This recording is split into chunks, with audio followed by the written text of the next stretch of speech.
Welcome back. The public streaming through the U.S. Capitol Rotunda to pay their respects to President Jimmy Carter before he's laid to rest. Hundreds of visitors have shared their memories of Mr. Carter and what he meant to them. Natalie Brand shares some of their stories. The snow and cold blanketing the nation's capital has not deterred long lines of admirers from coming to pay their respects to former President Jimmy Carter. Without President Carter actually implementing Department of Education, I would have never made it through college. Kimberly Harris from Washington counts the nation's 39th president as one of her favorites. Jill Jack, visiting from Iowa, worked on Carter's campaign in 1976. I said, oh, he'll never be president because I can't understand half of what he's saying with his southern drawl.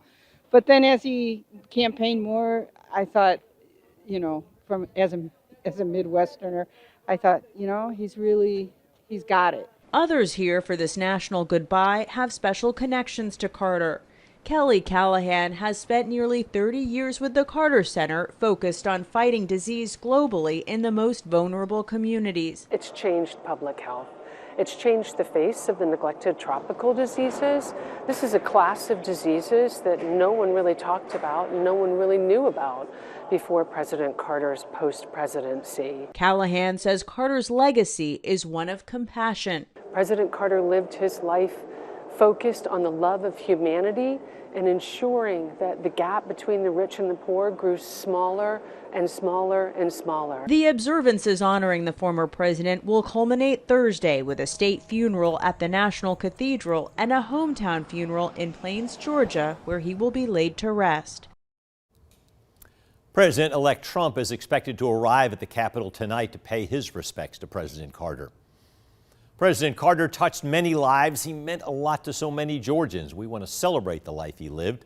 Continue sending us your memories of President Carter. You can text photos and stories to 478-752-1309, and we will share them on 13 WMAZ.